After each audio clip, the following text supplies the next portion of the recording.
মণিপুর মানেই কি শুধু খবরের হেডলাইন, দাঙ্গা, সংঘর্ষ, কারফিউ? না, আজ কোনো খবর না, আজ কোনো রাজনীতিও না। আজ চলো চিনে নিই মণিপুরকে, যেভাবে মণিপুর আসলে পরিচিত হওয়ার কথা। ভারতের উত্তর পূর্বে অবস্থিত মণিপুর চারদিক পাহাড়ে ঘেরা এক অপরূপ রাজ্য। এই পাহাড়ের মাঝখানেই আছে শান্ত ও সুন্দর ইম্ফল ভ্যালি। মণিপুরের প্রাণ বলা হয় লোকটাক লেককে। এই লেকে জলের ওপর ভাসে প্রাকৃতিক দ্বীপ, যাদের বলা হয় ফুমদি। এই ফুমদি দিয়েই তৈরি হয়েছে বিশ্বের একমাত্র ভাসমান জাতীয় উদ্যান কেইবুল লামঝাও ন্যাশনাল পার্ক। এই জাতীয় উদ্যানে বাস করে বিরল সাংগাই ডিয়ার। সাংগাই ডিয়ারকে বলা হয় ডান্সিং ডিয়ার অফ মণিপুর। অবাক লাগলেও সত্যি, আধুনিক পোলো খেলাটার জন্ম মণিপুরেই। মণিপুরে আছে বিশ্বের একমাত্র বাজার ইমা কেথেল।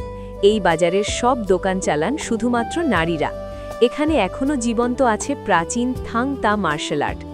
মণিপুরী নৃত্য শুধু নাচ নয়, এটা এক ধরনের ভক্তি আর শিল্প। লংপি গ্রামে মাটি নয়, কালো পাথর দিয়ে তৈরি হয় হস্তশিল্প। মণিপুর ভারতের gateway to south east Asia নামেও পরিচিত, কারণ এই রাজ্যের সীমান্ত মায়ানমারের সাথে যুক্ত। শান্ত পরিবেশ, নির্মল বাতাস আর সবুজ পাহাড়। মণিপুর মানে শুধু একটা রাজ্য নয়, মণিপুর মানে অজানা ভারতের এক সুন্দর গল্প।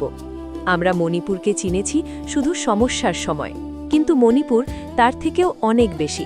সৌন্দর্য শুধু পাহাড়ে না, সংস্কৃতি শুধু বইয়ে না, মণিপুরে এগুলো এখনও জীবিত। ভিডিওটা যদি ভালো লাগে তাহলে শেয়ার করো, কারণ কিছু জায়গা আছে যাদের শুধু দেখা না, বোঝাও দরকার। এটাই মণিপুর।